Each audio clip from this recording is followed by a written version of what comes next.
What's up, guys? It's Blaze, back with some more Bandai card game, I guess, coverage for you. We had some pretty big developments in terms of the overall Bandai TCG ecosystem, both with the announcement of the new Naruto TCG coming out, as well as the new competitive events that have been announced for the One Piece TCG coming up at Bandai Card Games Fest in Dallas in September 2026. So let's go ahead and get into it. First though, if you are interested in being entered into my giveaway to win this custom Oda Sig Luffy binder here, all you got to do is like the video, subscribe to the channel, and leave a comment down below. Let me know what you think. Right off the bat, a lot of these rumors that we had going around about a Naruto TCG, well, looks like they were correct. We did have the official announcement of the Naruto card game under Bandai, slated for a simultaneous global release from the jump in 2027. We got some key art here.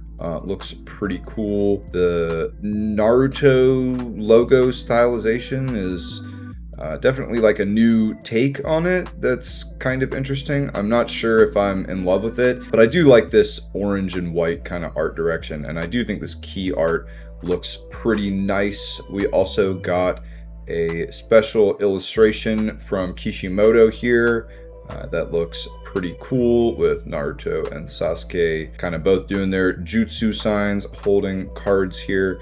Not a ton of news on this, just a basic teaser trailer and a key art here. The really big takeaway from this is the fact that we are going to be having a simultaneous global release, and also that there will be a creator program that can be entered if you are going to Gen Con and you are a content creator who wants a preview of the game. People who go to the Gen Con preview will be given this special Gen Con stamped key art chakra card. Now, we don't know exactly what these chakra cards do yet, but I think it's pretty safe to assume they function fairly similarly to Dawn from One Piece, although we do not see a like +1k or anything like that. So it's also definitely possible that these are a little more similar to something like a straight up resource card from Gundam, where they are used purely as resources.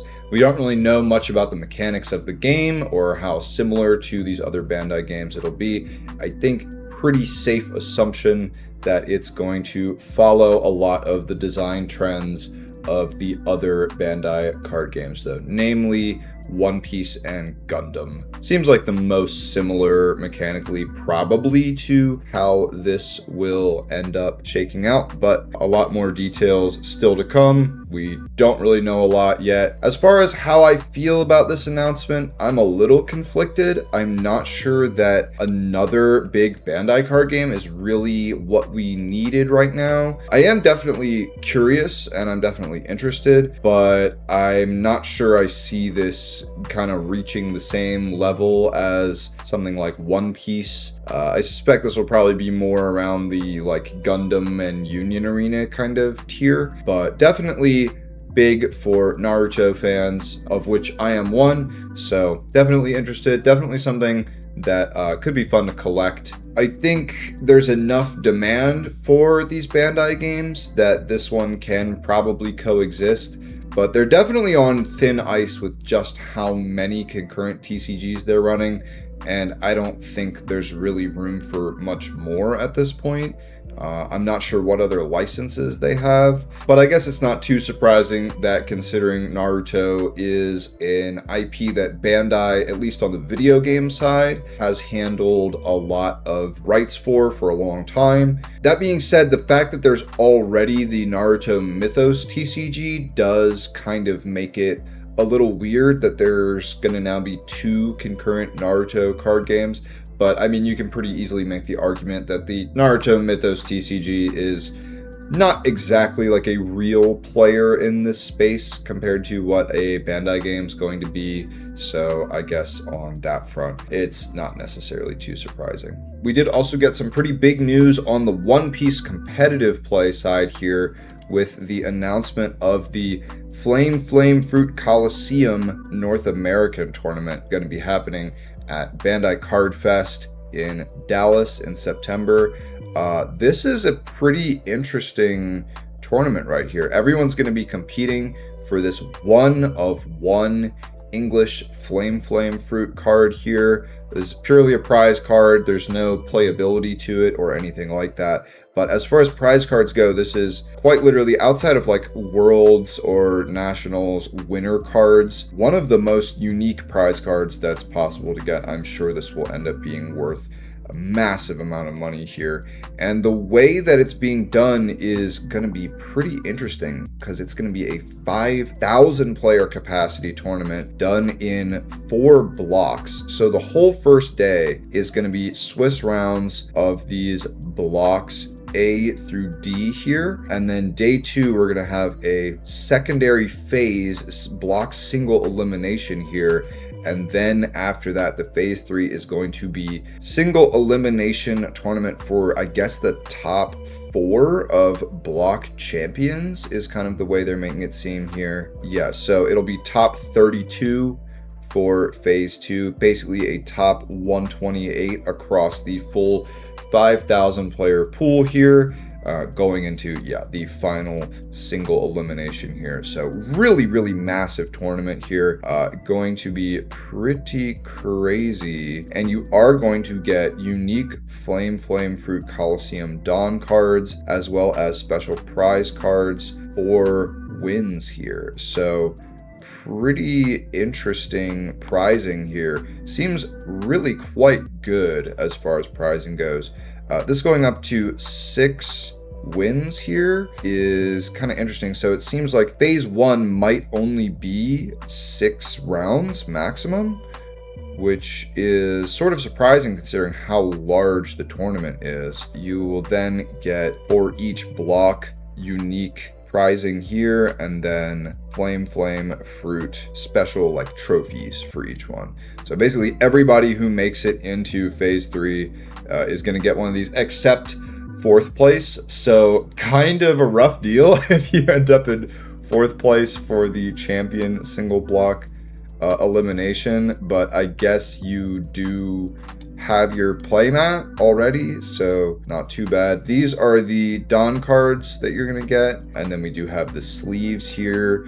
Again, I really think all this prizing is quite nice. The playmat is right here, and then this is going to be the trophy card of the Flame Fruit. So I guess there's going to be different treatments of these, like a bronze, silver, gold kind of thing. One thing to note though is, due to the way that this tournament is being done as a 5,000 capacity tournament, it does mean that apparently we are not going to have general admission whatsoever for this Dallas Bandai Card Fest. This will be a competitive pass only entry. So I suspect we are going to have a pretty significant number of people sign up for this tournament and then not actually show up to play in it, and go straight to the shop booths and try to get their Bandai Card Fest exclusive merchandise from the Bandai store. I think it'll probably be pretty hard to get to the store for your appointment if you're in this tournament, unless you're getting pretty lucky with lines and time slots. Again, I don't really see this fixing the issue with general admission of there being like overcrowding and stuff. I think it'll probably still be pretty bad. And again, if you are actually in a competitive event, if you're not getting there early, before it was the competitive people could get in before general admission to get their stuff early, right? Well, now everyone's going to be on a competition pass, so effectively it kind of just turns that into general admission. So I really don't see this as a legitimate fix to the problem. But I do think the format is pretty cool, this big 5,000 player format for unique prizing. We do also have some previews of the prize cards, the Japanese versions, for the top 512, or in this case it is going to be 4 wins, or no, 3 wins. You only need 3 wins. I guess it's based off of your standing within your block, within your pod, right? So for 512, you do get the law here. Pretty nice art on this card. Doesn't really look like normal prize cards, but maybe that's a point for it, not against it. At the 256, you do get the Usopp here. These all being unique leader cards, I think is really cool. At 128, we get the Sabo over here, and then as it goes up from there, we do have top 64 here, the Doflamingo. For top 32, we do have the Rebecca, and then at top 16, we have, I believe this is the Lucy here. Top 16. Oh, no. This is from each block. Okay, so it's a little different here. It's a little different the way it's going to work. So it's actually going to be within the block. The top 16 is the Doflamingo. Within the block again, top 8 is the Rebecca. So I guess, yeah, top 32. So this is saying like out of the total tournament basically. And then top 4 for the Lucy here. Then you get the Coliseum sleeves and playmat if you are either top 2 or champion for the playmat. Sleeves being so high here seems a little wild, but I do think the overall pricing here is really, really nice. And I think this is a very, very exciting event for the One Piece competitive community if you plan on going to Bandai Card Fest. Do remember though, no general admission, so you definitely need to sign up a little early to get into this. In addition to the Flame Fruit tournaments, we are also going to be seeing extra regulation grand battles. So I believe this will be the extended format. So all cards released to date, legal for play, other than a limited number of banned cards. We don't have a ton of details on this yet. You can go to the Bandai Card Fest website here. It looks like this is going to be held at the same time as the Treasure Cup. So yeah, you're going to have to choose whether you want to be in the kind of normal regulation Treasure Cup or this extra grand battle. So we don't actually have the official prizing for these large event grand battles yet, but the store one lets you get a serialized Yamato here, as well as this Perona and a unique pack of participation cards. It'll be interesting to see what the large event prizing is. Correct me if I'm wrong. I don't think we know what that is yet, but if that was announced somewhere, please do let me know down in the comments. I suspect that we will be seeing more unique serialized cards here that are, I would suspect, a different design than the Yamato that already was available during the store battles. So that'll be really interesting to see how the pricing there stacks up in relation to the Treasure Cup. But yeah, Bandai Card Fest is going to be having the Championship, Flame Fruit Coliseum, Extra Grand Battle, and Treasure Cups all happening for the One Piece TCG. So definitely a very exciting upcoming Card Fest for competitive players. All right, well, that's it for me today. I appreciate y'all coming by. What do you guys think about these new announcements with the Naruto TCG and the upcoming competitive events for One Piece? I kind of have mixed feelings. I think it seems like they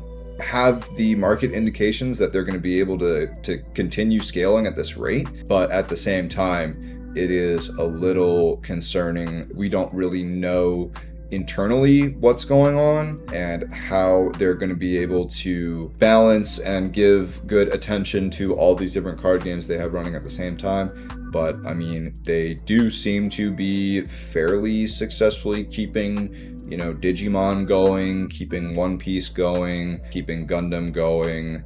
Union Arena is doing just fine. So yeah, we'll have to see how things work out, but definitely doing a lot, really trying to corner the market on the whole IP anime space here. And then obviously we have these huge One Piece tournaments that are coming out with big player caps, and a lot more of these big player cap events happening simultaneously. So it'll be interesting to see how that works out for competitive play and where the demand caps out on these events. Will we actually see like a 5,000 player event fill up? And if it does fill up, How many of those people are actually going to be playing in the event? I could see it really being something more like 2/3 to half of these people actually come to their tables. But if that is the case, I have no complaints because I plan to be there, and the closer I can get to these unique leader cards, the easier. I'm totally fine with that. So let me know what you think down in the comments below, and until next time, peace.